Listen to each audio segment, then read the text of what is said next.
ചൈനയെ പോലെ എത്തണമെങ്കിൽ നമുക്ക് ഇനിയും എത്ര സമയം അതിനോട്ട് എടുക്കും എന്നാണ് തോന്നുന്നത്. ഓട്ടോമോട്ടീവ് ഡിവിഷനിലോട്ട് ഹയർ ചെയ്തിട്ടുള്ള ആൾക്കാർ എന്ന് പറഞ്ഞു കഴിഞ്ഞാൽ ലോകത്തിലെ നിർമ്മാതാക്കളായിട്ടുള്ള കമ്പനികളിലെ ടോപ്പ് പൊസിഷനിൽ ഡിസൈനേഴ്സിനെയും എഞ്ചിനീയേഴ്സിനെയാണ് എടുത്തേക്കുന്നത്. റോബോട്ടിക്സ് എന്താണെന്നുള്ളതും ഇതില് സാധ്യതകൾ എന്താണെന്നുള്ളതും ആ ഒരു കോവിഡ് ആൾക്കാരെ കുറെ കൂടെ ബോധ്യപ്പെടുത്തി. ഇപ്പൊ എൻ്റെ അടുത്ത് ഈ ചോദിച്ച ചോദ്യത്തിന് എനിക്ക് തോന്നുന്നു കുറെ കൂടെ എഫക്റ്റീവ്ലി ആൻസർ ചെയ്യാൻ പറ്റുന്ന ഒരാൾ നീരജ് തന്നെ ആയിരിക്കും, കൺസിഡറിങ് യുവർ എക്സ്പീരിയൻസ് ആൻഡ് ഇപ്പോൾ നമ്മുടെ ഈ ഒരു എഞ്ചിനീയറിംഗ് ടീമിനെ ഹെഡ് ചെയ്യുന്ന ഒരാളെന്നുള്ള നിലയ്ക്ക് ഈ ഒരു ഗ്യാപ്പിനെ പറ്റിയും എസ്പെഷ്യലി ആൻഡ് അവിടെ നമുക്ക് കൊടുക്കാൻ പറ്റുന്ന ഈ പറയുന്നൊരു അപ്സ്കില്ലിങ് പ്രോഗ്രാംസിനെ കുറിച്ച് എങ്ങനെ നമുക്ക് ആ സ്പേസ് ഫില്ല് ചെയ്യാം, നമുക്ക് ഫില്ല് ചെയ്യണം എന്നുള്ളതിൽ എനിക്കൊന്നും നമുക്ക് തർക്കമില്ല. അതെങ്ങനെ ഫില്ല് ചെയ്യാം, കൃത്യമായി എന്തൊക്കെ കാര്യങ്ങൾ അവിടെ കൊണ്ട് പ്ലേസ് ചെയ്ത് കഴിഞ്ഞാൽ നമുക്കിതിനെ അടുത്തൊരു ലെവലിലേക്ക് കൊണ്ടുപോകാൻ പറ്റും, ആ ഒരു ജേർണി സ്റ്റുഡൻസിന് എങ്ങനെ കണ്ടിന്യൂ ചെയ്ത് കൊണ്ടുപോകാൻ പറ്റും എന്നുള്ളത് നീരജിൻ്റെ ഒരു തോട്ട് പ്രോസസ്. അതായത് ഇതിൽ ഓക്കെ ഈ ഒരു ഗ്യാപ്പ് ഉണ്ട് എന്നുള്ളത് വളരെ എവിഡൻ്റ് ആണ്. കാരണം ഞാനിപ്പോൾ മുമ്പ് വർക്ക് ചെയ്തുകൊണ്ടിരുന്നിരുന്ന കമ്പനികളിലാണെങ്കിൽ പോലും ഇപ്പോൾ ഈ റോബോട്ടിക്സ് അല്ലെങ്കിൽ എംബ്രസിസ്റ്റ് ആവട്ടെ, അതിനകത്തൊക്കെ നമ്മളൊരു ഇൻ്റർവ്യൂ എടുക്കാനായിട്ട് പോകുമ്പോൾ ഇപ്പോൾ ഒരു റഫ് ഫിഗർ പറയുകയാണെന്നുണ്ടെങ്കിൽ, ഞാൻ ഇതിന് മുമ്പ് വർക്ക് ചെയ്തിരുന്ന ഒരു കമ്പനിയിൽ ഞങ്ങൾക്ക് ആ ഒരു ക്വാർട്ടറിലൊരു കേരളത്തിൽ നിന്ന് ഒരു 40 ഫ്രഷേഴ്സിനെ ആവശ്യമുണ്ടായിരുന്നു, 40 ഫ്രഷേഴ്സിനെ. പക്ഷേ മൾട്ടിപ്പിൾ കോളേജസിൽ പോയിട്ട് ഈ ഒരു നമ്പർ നമുക്ക് മീറ്റ് ചെയ്യാനായിട്ട് പറ്റുന്നുണ്ടായിരുന്നില്ല, ഫ്രഷർ പോസ്റ്റിംഗ് നമുക്ക് മീറ്റ് ചെയ്യാനായിട്ട് പറ്റുന്നുണ്ടായിരുന്നില്ല. അപ്പോൾ അവിടെ അത് മീറ്റ് ചെയ്യാൻ പറ്റാത്തതിൻ്റെ പ്രധാന റീസൺ ഈ ഒരു സ്കിൽ ഗ്യാപ്പാണ്. കാരണം വളരെ ബേസിക് ആയിട്ടുള്ള കാര്യങ്ങൾ പോലും എന്താ പറയുക ആൻസർ ചെയ്യാൻ പറ്റാത്ത തരത്തിലോട്ട് പല കോളേജുകളിലെ സ്റ്റുഡൻസും ആ സമയത്ത് പോയിട്ടുണ്ടായിരുന്നു. അപ്പോൾ ഈ റോബോട്ടിക്സ് മേഖലയിലോട്ട് വരാൻ താല്പര്യമുള്ള ആൾക്കാരാണെന്നുണ്ടെങ്കിൽ ഞാനിപ്പോഴും ഞാനിപ്പോൾ വിശ്വസിക്കുന്ന ഒരു കാര്യം, ഇപ്പോൾ ഈ മേഖലയിൽ വർക്ക് ചെയ്യുന്ന പല ആൾക്കാരുമായിട്ട് സംസാരിക്കുമ്പോഴും കാര്യങ്ങളൊക്കെ എടുക്കുമ്പോഴും ഇപ്പോൾ സ്റ്റിൽ അതിൻ്റെ ഇൻ്റർവ്യൂസൊക്കെ നമ്മൾ നോക്കുകയാണെന്നുണ്ടെങ്കിലും അതിനകത്ത് ഏറ്റവും ഇമ്പോർട്ടൻ്റ് ആയിട്ടുള്ളൊരു കാര്യം ഒന്ന് പ്രോഗ്രാമിംഗ് നോളേജാണ്. പ്രോഗ്രാമിംഗ് നോളേജ് എന്ന് ഞാൻ പറയാൻ കാരണം, ഈ റോബോട്ടിക്സ് എന്ന് പറയുന്നത് ഇപ്പോൾ നമ്മൾ പല റോബോട്ടുകളെ പറ്റിയിട്ട് സംസാരിച്ചെങ്കിൽ പോലും ഇറ്റ്സ് ആസ് എ ഹാർഡ്വെയർ. ഞാൻ എപ്പോഴും പറയുന്നത് ആ ഒരു ഹാർഡ്വെയർ മാത്രം ഉള്ളതുകൊണ്ട് റോബോട്ട് ഒന്നും ചെയ്യുന്നില്ല. ഇപ്പൊ നമ്മളൊരു ഹ്യൂമനോയിഡ് റോബോട്ടിനെ ഉണ്ടാക്കി വെച്ചു, അത് അങ്ങനെ ഒരു സ്ട്രക്ചർ ഉണ്ടാക്കി വെച്ചതുകൊണ്ട് റോബോട്ടിന്റെ എക്സാമ്പിൾ തന്നെ പറയാൻ പാടില്ല. എല്ലാവരുടെയും മനസ്സിൽ റോബോട്ട് ഹ്യൂമനോയിഡ് റോബോട്ടാണ്. പക്ഷെ അത് മാത്രമല്ല ഹ്യൂമനോയിഡ് റോബോട്ട്. ഇപ്പൊ നമ്മൾ നേരത്തെ ഇവിടെ ഒരു മാനിപ്പുലേറ്ററിന്റെ ഒരു ഡെമോ കാണിച്ചിരുന്നു. അപ്പൊ അതും ഒരു കൈൻഡ് ഓഫ് റോബോട്ടിക് ആപ്ലിക്കേഷൻ ആണ്. ക്വാഡ്രപ്പോഡ് കാണിച്ചിരുന്നു, നമ്മുടെ 4 ലെഗിൽ നടക്കുന്ന, അതും ഒരു റോബോട്ടിക് ആപ്ലിക്കേഷൻ ആണ്. അപ്പൊ ഈ ഹ്യൂമനോയിഡ് മാത്രമല്ല റോബോട്ട്സ്, അതുപോലെ തന്നെ ഇപ്പം നമ്മുടെ ആമസോൺ വെയർ ഹൗസിലും അതേപോലെ തന്നെ ഈ ഓട്ടോമോട്ടീവ് അവരുടെ ഫാക്ടറീസിലൊക്കെ അതിനകത്തൊക്കെ യൂസ് ചെയ്യുന്ന റോബോട്ട്സ് ഉണ്ട്. അതിനകത്തൊക്കെ യൂസ് ചെയ്യുന്ന എന്താ പറയുക, ഇപ്പോൾ സാധനങ്ങൾ കൊണ്ടുപോയിട്ട് വെക്കുന്ന ഫോർക്ക് ലിഫ്റ്റ് ഒക്കെ ഉള്ള കൈൻഡ് ഓഫ് റോബോട്ട്സ് ഉണ്ട്. അതൊക്കെ വീലിലോടുന്ന റോബോട്ടുകളാണ്. ഇതിനൊക്കെ നമുക്ക് റോബോട്ടിക് ആപ്ലിക്കേഷനായിട്ട് പറയാം. പക്ഷേ ഇതൊക്കെ നമ്മൾ പറയുമെങ്കിലും ഇതിനെ നമുക്ക് 2 തരത്തിലോട്ട് തിരിക്കാനായിട്ട് പറ്റും. ഒന്ന് ഇതിൻ്റെ ഹാർഡ്വെയർ ഡെവലപ്മെൻറ്റ് സൈഡും ഉണ്ട്, ഇതിൻ്റെ സോഫ്റ്റ്വെയർ ഡെവലപ്മെൻറ്റ് സൈഡും ഉണ്ട്. അപ്പോൾ ഇന്ത്യയിലെ ഒരു ഓപ്പർച്യൂണിറ്റി നമ്മൾ നോക്കുകയാണെന്നുണ്ടെങ്കിൽ ഇന്ത്യയിൽ കൂടുതലും ഇതിൻ്റെ സോഫ്റ്റ്വെയർ ഡെവലപ്മെൻറ്റ് സൈഡിലാണ് ഓപ്പർച്യൂണിറ്റി കൂടുതലുള്ളത് തന്നെ പറയേണ്ടി വരും. കാരണം ഹാർഡ്വെയർ ഡെവലപ്പിംഗ് കമ്പനീസ് ഉണ്ടെങ്കിൽ പോലും ഇൻ ടേംസ് ഓഫ് നമ്പേഴ്സ് നോക്കുമ്പോൾ റോബോട്ടിക് സോഫ്റ്റ്വെയർ ഡെവലപ്മെൻറ്റ് നീഡ് അല്ലെങ്കിൽ അതിനകത്തുള്ള റിക്വയർമെൻറ്റ്സ് ഇന്ത്യയിൽ വളരെ കൂടുതലാണ്. ബിക്കോസ് റോബോട്ടിക് കമ്പനീസ് മാത്രമല്ല അത് ചെയ്യുന്നത്, അതല്ലാതെ പല സർവീസ് കമ്പനീസ് ചെയ്യുന്നുണ്ട്, നമുക്ക് തന്നെ പരിചയമുള്ള കുറേ IT കമ്പനീസ് അത് ചെയ്യുന്നുണ്ട്. ഇപ്പോൾ കുറേ കമ്പനീസ് റോബോട്ടിക്സിനകത്തോട്ട് വന്നിട്ടുണ്ട്, പുതുതായിട്ട് അതിൻ്റെ സോഫ്റ്റ്വെയർ ഡിവിഷൻസിനൊക്കെ വന്നിട്ടുണ്ട്. അപ്പോൾ ഈ സോഫ്റ്റ്വെയർ സൈഡ് ഒരു വലിയ ഓപ്പർച്യൂണിറ്റി തന്നെയാണ് സ്റ്റുഡൻസിന്, എസ്പെഷ്യലി ബിടെക് സ്റ്റുഡൻസിന് എന്ന് പറയേണ്ടി വരും. ബിടെക് മാത്രമല്ല ഡിപ്ലോമ സ്റ്റുഡൻസിനൊക്കെ ഇത് പറ്റുന്നൊരു കാര്യമാണ്. അപ്പോൾ ഇതിനകത്ത് എന്ത് പഠിക്കണമെന്ന് ചോദിച്ചു കഴിഞ്ഞാൽ, ഓഫ് കോഴ്സ് സോഫ്റ്റ്വെയർ ഡെവലപ്മെൻറ്റ് എന്ന് പറയുമ്പോൾ വി നീഡ് പ്രോഗ്രാമിംഗ് ലാംഗ്വേജ്. നമ്മൾ എത്ര AI പറ്റി സംസാരിച്ചാലും ഏതൊക്കെ AI ടൂൾസിനെ പറ്റി സംസാരിച്ചാലും പ്രോഗ്രാമിംഗ് ഫണ്ടമെൻ്റൽസ് എന്ന് പറയുന്നത് വളരെ ഇമ്പോർട്ടൻ്റ് ആണ്. അപ്പം റോബോട്ടിക്സ് പഠിക്കുമ്പോൾ ഏത് പ്രോഗ്രാമിംഗ് ലാംഗ്വേജ് പഠിക്കണം? അപ്പോൾ പലതരത്തിലുള്ള പ്രോഗ്രാമിംഗ് ലാംഗ്വേജുകളുണ്ട്. ഇപ്പോൾ C ഉണ്ട്, പൈത്തൺ ഉണ്ട്, ജാവ ഉണ്ട്, CPP ഉണ്ട്. അപ്പോൾ ഇപ്പോൾ ഇൻഡസ്ട്രിയിൽ റോബോട്ടിക്സ് മേഖലയിൽ ഏറ്റവും കൂടുതൽ ഉപയോഗിച്ചുകൊണ്ടിരിക്കുന്നത് C++ ആണ്. അതായത് മോഡേൺ C++ ആണ്. C++ൻ്റെ മോഡേൺ വേർഷനാണ്. ഒരു C++17 ശേഷമുള്ള വേർഷൻസ് ഒക്കെയാണ് നമ്മൾ പഠിച്ച് തുടങ്ങേണ്ടത്. അപ്പോൾ അതിനകത്ത് നല്ലൊരു ഫണ്ടമെൻ്റൽസ് നമ്മൾ ഉണ്ടാക്കിയെടുക്കണം. പക്ഷേ ഇപ്പോൾ പല കമ്പനീസും, ഇപ്പോൾ പണ്ടൊക്കെയാണെന്നുണ്ടെങ്കിൽ ഞാനൊക്കെ ഇൻ്റർവ്യൂസ് അറ്റൻഡ് ചെയ്തിരുന്ന സമയത്താണെന്നുണ്ടെങ്കിൽ വളരെ ഇൻഡെപ്തിൽ പ്രോഗ്രാമിംഗ് ചോദിക്കുമായിരുന്നു. ബിക്കോസ് അന്ന് നമുക്ക് ഈ ടൂൾ വെച്ചിട്ട് ഉള്ള പരിപാടീസ് ഒന്നും ഇല്ലല്ലോ. നമ്മൾ തന്നെ ഇരുന്ന് കോഡ് എഴുതി ഡീബഗ് ചെയ്ത് എറർ വരുമ്പോൾ അത് സോൾവ് ചെയ്ത് പോകുന്നത്. എനിക്കിപ്പോഴും ഓർമ്മയുണ്ട്, ഞാൻ ഫസ്റ്റ് വർക്ക് ചെയ്തിരുന്ന കമ്പനീസിൽ ഈ കമ്പനിയിലൊക്കെ ഈ എറർ വന്ന സമയത്ത് ഞാൻ സിയുടെ ടെക്സ്റ്റ് ബുക്ക് ഉപയോഗിച്ചിട്ടൊക്കെ റെഫർ ചെയ്തിട്ടൊക്കെ ഞാനത് സോൾവ് ചെയ്യാനൊക്കെ ശ്രമിച്ചിട്ടുണ്ട്. ഇപ്പോൾ അതിൻ്റെ ഒന്നും ആവശ്യമില്ല. ഇപ്പോൾ ടെക്സ്റ്റ് ബുക്ക് പോലും ആരും ഉപയോഗിക്കുന്നില്ല എന്നാണ് തോന്നുന്നത്. അപ്പോൾ ഈ പ്രോഗ്രാമിംഗ് ലാംഗ്വേജ് എങ്ങനെ പറഞ്ഞാലും എന്തൊക്കെ പറഞ്ഞാലും നമുക്കത് വളരെ ഇമ്പോർട്ടൻ്റ് ആണ്. അതിൻ്റെ ഫണ്ടമെൻ്റൽസ് ക്ലിയർ ആവുന്ന ഒരാൾക്ക് മാത്രമേ നല്ലൊരു ഒരു എന്താ പറയുക ഒരു സോഫ്റ്റ്വെയർ എഞ്ചിനീയർ ആവാൻ പറ്റുള്ളൂ എന്ന് വിശ്വസിക്കുന്ന ഒരാളാണ് ഞാൻ. അപ്പോൾ ഫസ്റ്റ് പഠിക്കേണ്ടത് ഈ C++ ആണ്. ഇപ്പോഴത്തെ ഒരു സിനാരിയോയിൽ പറയുമ്പോൾ മോഡേൺ C++ ആണ് പഠിക്കേണ്ടത്. ഇനി രണ്ടാമത് എന്ത് പഠിക്കണമെന്ന് ചോദിച്ചു കഴിഞ്ഞാൽ നമ്മൾ തീർച്ചയായിട്ടും റോബോട്ടിക്സ് മേഖലയിൽ അറിഞ്ഞിരിക്കേണ്ട ഒരു സാധനമാണ് റോബോട്ടിക് ഓപ്പറേറ്റിംഗ് സിസ്റ്റം. അതിൻ്റെ ഒരു ഫ്രെയിം വർക്ക്, അതിൻ്റെ ഏറ്റവും ലേറ്റസ്റ്റ് വേർഷൻ ആയിട്ടുള്ള ROS 2 അതാണ് ഇപ്പോൾ പല ഇൻഡസ്ട്രീസും യൂസ് ചെയ്തുകൊണ്ടിരിക്കുന്നത്. അതും വളരെ ഇമ്പോർട്ടൻ്റ് ആയിട്ടുള്ളൊരു കാര്യമാണ്. ഇപ്പോൾ പല കോളേജസിലും എനിക്ക് തോന്നുന്നു ഈ ROS 2 സിലബസിൽ ഉണ്ടെങ്കിൽ പോലും ഇത് പഠിപ്പിക്കുന്നില്ല. മിക്കവാറും അവിടുത്തെ ടീച്ചേഴ്സ് പറയുക, ഇത് നിങ്ങൾ സ്വന്തം പഠിച്ചോ, ഇത് നിങ്ങൾ വീട്ടിൽ പോയി പഠിച്ചോ, ഇത് നിങ്ങൾക്ക് പഠിക്കാവുന്ന സാധനങ്ങൾ വളരെ നിസ്സാരമാണ്. അത് പറയുന്നതിന് കാരണം മേ ബി മീൻസ് ആ ഒരു സ്കിൽ സെറ്റ് ഇപ്പോഴും കോളേജസിനകത്തുള്ള അധ്യാപകർക്ക് വന്ന് തുടങ്ങിയിട്ടുള്ളൂ. ബിക്കോസ് അവരെ പറഞ്ഞിട്ടും കാര്യമില്ല, കാരണം അവരിത് പഠിക്കാത്ത കാര്യങ്ങളാണ്. അപ്പോൾ അവിടെ ചിലപ്പോൾ നമുക്കൊരു ഇൻഡസ്ട്രി എക്സ്പേർട്ടിൻ്റെ ആവശ്യം വേണ്ടി വരും.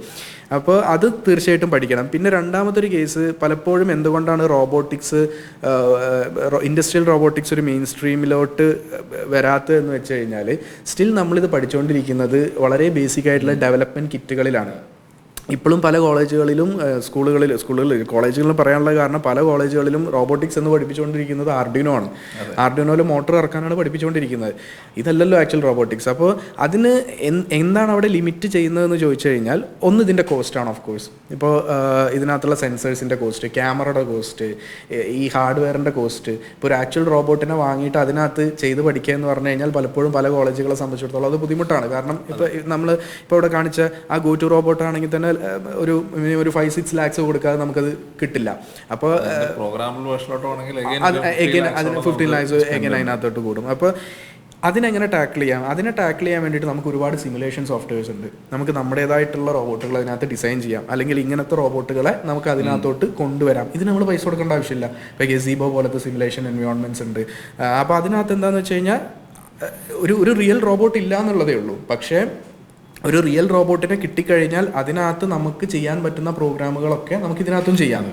അപ്പോൾ അതിനകത്ത് നമുക്ക് ആവശ്യമുള്ള സെൻസറുകൾ ഇൻ്റർഫേസ് ചെയ്യാം. അതിനകത്തുള്ള ഡാറ്റ എങ്ങനെ ഉണ്ടെന്നുള്ള നമുക്ക് എടുക്കാം. ഒരു റിയൽ എന്താ പറയുക ഒരു എൻവയോൺമെൻറ്റ് മാപ്പ് വേണമെങ്കിൽ അതിനകത്തോട്ട് കൊണ്ടുവരാം.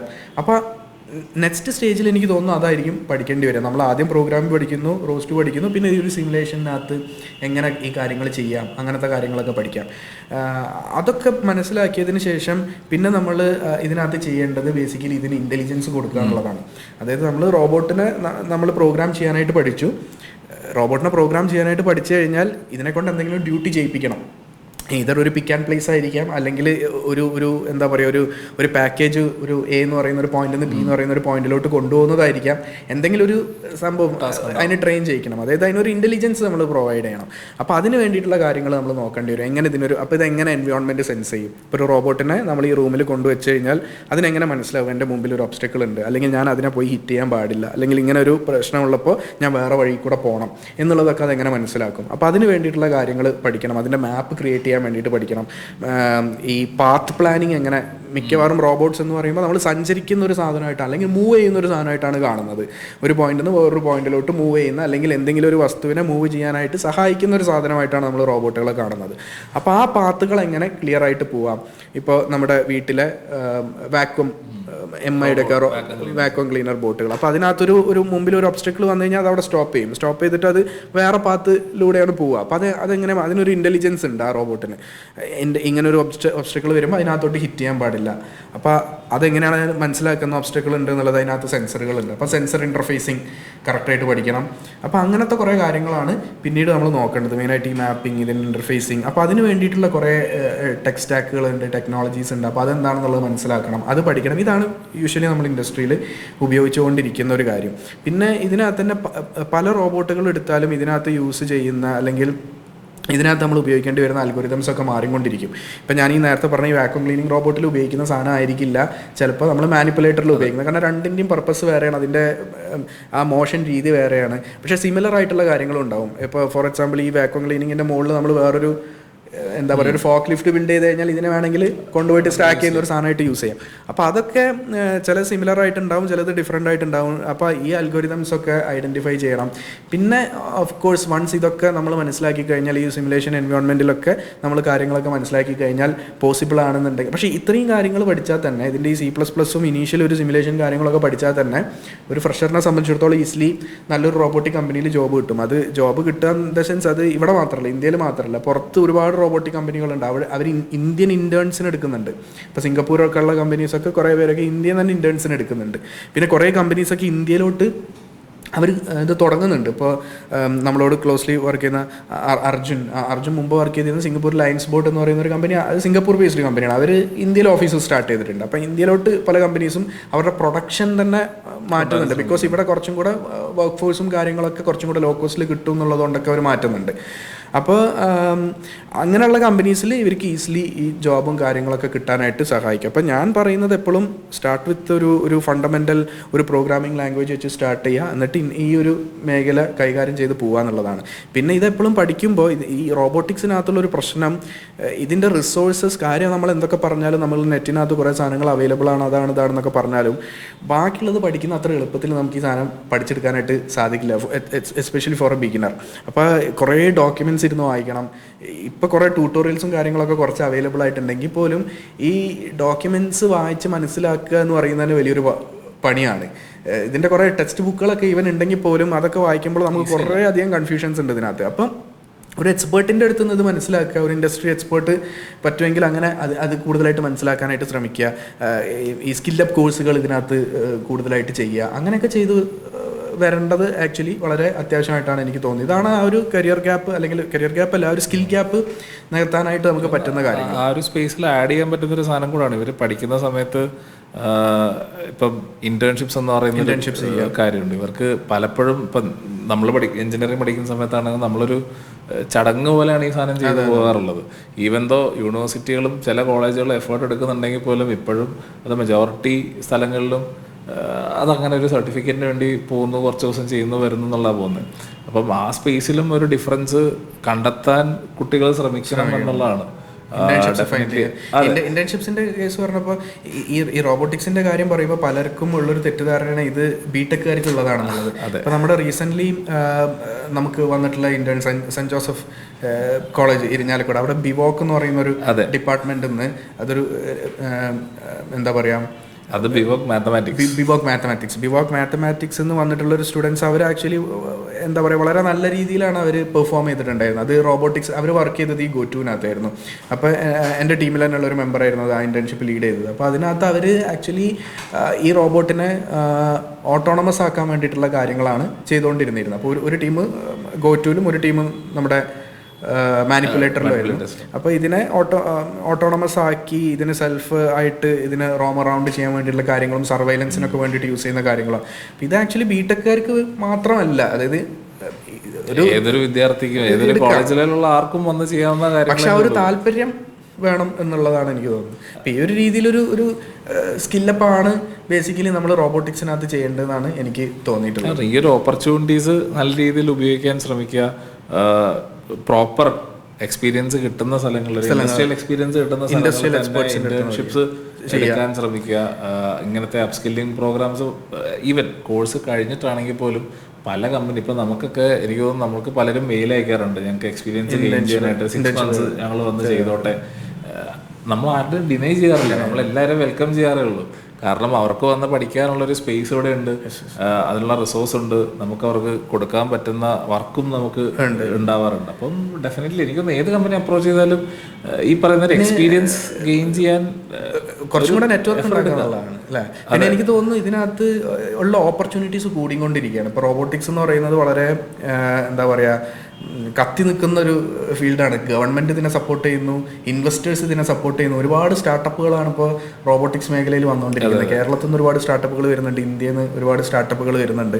അവരൊക്കെ ഇൻറ്റേൺസിനെ എടുക്കുന്നുണ്ട്. പോരാത്തതിന് എസ്റ്റാബ്ലിഷ്ഡ് ആയിട്ടുള്ള കമ്പനീസ്, അതായത് റോബോട്ടിക് മേഖലയിൽ വർക്ക് ചെയ്യാത്ത കമ്പനീസ് പോലും. ഇപ്പം മുമ്പ് ഞാനൊരു കമ്പനിയായിട്ട് സംസാരിച്ച സമയത്ത് അവർ കൂടുതലും ഓട്ടോമോട്ടീവ് ഫീൽഡിലാണ് വർക്ക് ചെയ്യുന്ന ഒരു കമ്പനിയാണ്. ഈ ഓട്ടോമോട്ടീവ് 2 വീലേഴ്സ് ആ ഒരു മേഖലയിൽ വർക്ക് ചെയ്യുന്ന ഒരു കമ്പനിയാണ്. അപ്പോൾ അവർ റോബോട്ടിക് വിങ് തുടങ്ങിയിട്ടുണ്ട്. അപ്പോൾ പല എസ്റ്റാബ്ലിഷ്ഡ് കമ്പനീസും ഈ മേഖലയിൽ അല്ലാത്ത കമ്പനീസും ഇപ്പോൾ റോബോട്ടിക്സ് ആൻഡ് AI ഒരു ഡിവിഷൻ തുടങ്ങുന്നതായിട്ട് കാണുന്നുണ്ട്. ഇത് ആക്ച്വലി ഒരു പോസിറ്റീവ് ഇത് തന്നെയാണ് സ്റ്റുഡൻസിനെ സംബന്ധിച്ചിടത്തോളം, അല്ലെങ്കിൽ ഇപ്പോൾ പാസ് ഔട്ട് ആവാൻ പോകുന്നവരെ സംബന്ധിച്ചിടത്തോളം. കാരണം അതിനകത്ത് കൂടുതൽ ഓപ്പർച്യൂണിറ്റീസ് അപ്പോൾ വരും, കൂടുതൽ ഫ്രഷർ ഓപ്പണിങ്സ് വരും. അപ്പോൾ ഇങ്ങനത്തെ ഒരു വിങ് തുടങ്ങുമ്പോൾ പലപ്പോഴും കമ്പനീസ് എടുക്കാറുള്ള ഒരു ടാക്ടിക്സ് എന്താണെന്ന് വെച്ച് കഴിഞ്ഞാൽ അവർ ഭയങ്കരമായിട്ട് എക്സ്പീരിയൻസ്ഡ് ആയിട്ടുള്ള ആൾക്കാരെ ചിലപ്പോൾ അതിനകത്തോട്ട് അത്രയും ബൾക്ക് ഹയറിങ് എക്സ്പീരിയൻസ്ഡ് ആൾക്കാരിൽ അവർ ചെയ്യില്ല. അവർ കുറച്ച് എക്സ്പേർട്സിനെ ഹയർ ചെയ്തതിനു ശേഷം ബാക്കി ഇൻറ്റേൺസിനെ കൂടുതലായിട്ട് ഫോക്കസ് ചെയ്യാനായിട്ട് ശ്രമിക്കുക. ഞാൻ റീസെൻ്റ്ലി വേറൊരു ഒരു കമ്പനി VP ആയിട്ട് സംസാരിച്ച സമയത്ത് അവർ പ്രിഫർ ചെയ്യുന്ന ഇൻറ്റേൺസിനെ ആയിരുന്നു. കാരണം അവർക്ക് റോബോട്ടിക് പ്രൊഡക്റ്റ് ഇല്ല, പുതിയൊരു ഡിപ്പാർട്ട്മെൻറ്റ് അവർ VLSI മേഖലയിൽ വർക്ക് ചെയ്യുന്ന ഒരു കമ്പനിയാണ്. അവർ റോബോട്ടിക്സിൻ്റെ ഒരു പുതിയ ഡിവിഷൻ തുടങ്ങുന്നു. അപ്പോൾ അതിനകത്ത് അവർക്ക് റോഡ് മാപ്പ് ഉണ്ട് എന്ത് ചെയ്യണമെന്നുള്ള. പക്ഷേ പലപ്പോഴും അങ്ങനത്തെ ഇത് വിജയിക്കോ ഇല്ലേ എന്ന് അറിയാത്തൊരു സിനാരിയോയിൽ അവരൊരു ഹ്യൂജ് പൂൾ ഓഫ് എമൗണ്ട് അതിനകത്ത് ഇൻവെസ്റ്റ് ചെയ്യുന്നതിന് പകരം ഈ പറഞ്ഞ പോലെ ഇൻറ്റേൺസിനെ കുറച്ചുകൂടെ ഡ്രൈവ് ചെയ്തിട്ട് അത് വർക്ക് ചെയ്യാനായിട്ട് നോക്കും. അപ്പോൾ കുറച്ച് പേര് ഒരു എക്സ്പീരിയൻസ്ഡ് ആയിട്ടുള്ള കുറച്ച് പേരും അവരുടെ അണ്ടറിൽ കുറേ ഇൻറ്റേൺസ് ആയിട്ടൊക്കെ ഉണ്ടാവും. അപ്പോൾ ഇങ്ങനത്തെ ഓപ്പർച്യൂണിറ്റീസ് ഒരുപാട് വരുന്നുണ്ട്. റോബോട്ടിക്സ് മേഖലയിൽ വർക്ക് ചെയ്യാത്ത ഒരുപാട് കമ്പനീസ് ഈ ഒരു ഇതിനകത്തോട്ട് വരുന്നതായിട്ട് കാണുന്നുണ്ട്. അത് ബോത്ത് റോബോട്ടിക് സോഫ്റ്റ്വെയർ ഡെവലപ്മെൻറ്റും അതേപോലെ തന്നെ ഹാർഡ്വെയർ ഡെവലപ്മെൻറ്റ് സൈഡ് ഇതിനകത്തോട്ട് വരുന്നതായിട്ട് കാണുന്നുണ്ട്. സോ അങ്ങനെ ഒരു ഓപ്പർച്യൂണിറ്റി ഇപ്പോൾ ഉണ്ട്. അതിനെ എക്സ്പ്ലോർ ചെയ്യുക, അതിനകത്തോട്ട് ആ ഒരു ഓപ്പർച്യൂണിറ്റി ഗ്രാബ് ചെയ്യാൻ വേണ്ടിയിട്ട് എന്തൊക്കെ സ്കിൽ സെറ്റ് നേടിയെടുക്കണം എന്നുള്ളത് മനസ്സിലാക്കുക. ഞാൻ ഈ പറഞ്ഞൊക്കെ തന്നെയാണ് അതിൻ്റെ സ്കിൽ സെറ്റ്. അപ്പോൾ അത് പഠിക്കാൻ വേണ്ടിയിട്ടുള്ള കാര്യങ്ങൾ ചെയ്യുക എന്നുള്ളതാണ് എനിക്ക് തോന്നിയിട്ടുള്ള ഒരു കാര്യം. അതിന് എക്കോസിസ്റ്റം ബിൽഡ് ചെയ്യാൻ ഇങ്ങനെ എക്കോസിസ്റ്റം ഉണ്ട് ഇവിടെ ഓൾറെഡി തന്നെ ആവശ്യത്തിനുണ്ട്. അപ്പോൾ അതേ നല്ല രീതിയിൽ എക്സ്പ്ലോർ ചെയ്യുക എന്നുള്ളതൊക്കെ തന്നെ ഇതിനകത്ത് മെയിനായിട്ട് പറയാനുള്ളൂ. മേ ബി ഒരു ക്ലോസിംഗ് നോട്ട് പോലെ വെക്കാൻ പറ്റുന്നൊരു കാര്യം, ഇതിൻ്റെ ഒരു നീഡിനെ കുറിച്ച് കുറച്ചുകൂടെ ഒരു ബോധ്യം വരാൻ കുറച്ചൊരു എഫേർട്ട് എടുക്കുന്നത് നല്ലതായിരിക്കും. ഇപ്പോൾ നമ്മളെ സ്വിഗ്ഗി, സൊമാറ്റോ, ഇൻസ്റ്റാമാർട്ട്, ഇവിടെ കൊച്ചിയിലുള്ള എനിക്ക് ഇൻസ്റ്റാമാർട്ട് യൂസ് ചെയ്ത് ആരും ഉണ്ടാവത്തില്ല. ഇൻസ്റ്റാമാർട്ട് പോലത്തെ ഇൻസ്റ്റൻറ്റ് ഡെലിവറി കമ്പനികളെല്ലാം അപ്പോൾ അതൊക്കെ ഡാർക്ക് ഫാക്ടറി സെറ്റപ്പിലോട്ട് മാറി തുടങ്ങി. ചെന്നൈ തന്നെ വളരെ റാപ്പിഡ്ലി ഡാർക്ക് ഫാക്ടറീസ് അവർ സെറ്റ് ചെയ്തുകൊണ്ടിരിക്കുക. ഇൻസ്റ്റാമാർട്ട് ആണെങ്കിലും ബ്ലിങ്കിറ്റ് പോലത്തെ സർവീസ് ആണെങ്കിലും ഇവരൊക്കെ ഒരു മനുഷ്യൻ പോലും ഇല്ലാത്ത റൂംസ് നിന്നാണ് ഇപ്പോൾ നമുക്ക് സാധനങ്ങൾ ഡെലിവറിക്ക് വന്നുകൊണ്ടിരിക്കുന്നത്. അപ്പോൾ ആ ലെവലിൽ അത്രയും റാപ്പിഡായിട്ട് അവിടെ ചേഞ്ച് വന്നുകൊണ്ടിരിക്കുന്നു. അപ്പം ഓപ്പർച്യൂണിറ്റി ഉണ്ട്. ഇതാണ് റൈറ്റ് ടൈം. റൈറ്റ് ടൈം ഇതാണ്. അപ്പോൾ ഈ ടൈമിൽ മാക്സിമം ആ ഒരു ഓപ്പർച്യൂണിറ്റി യൂസ് ചെയ്യുക. ആ ഓപ്പർച്യൂണിറ്റി യൂസ് ചെയ്തുകൊണ്ട് നല്ലൊരു കരിയർ ബിൽഡ് ചെയ്യാൻ പറ്റുന്നൊരു സമയത്ത് അത് ചെയ്തില്ലെങ്കിൽ പിന്നീട് നമുക്ക് നാട്ടിൽ ഓപ്പർച്യൂണിറ്റി ഇല്ലെന്ന് പറഞ്ഞ് വിഷമിക്കുന്നതിൽ കാര്യമില്ല. കാരണം നമുക്ക് ഇവിടെ ഈ സാധനങ്ങളുണ്ട്, നമ്മളിവിടെ വന്നു തുടങ്ങി, അതിനി ഒരു വൈഡ് സ്പ്രെഡ് ആയിട്ട് ഇറങ്ങാൻ പോവാം. ആ സമയത്ത് അതിൻ്റെ മുന്നിൽ നിന്നാൽ മുന്നിലോടാം, അല്ലെങ്കിൽ പിന്നാലെ ഓടേണ്ടി വരും.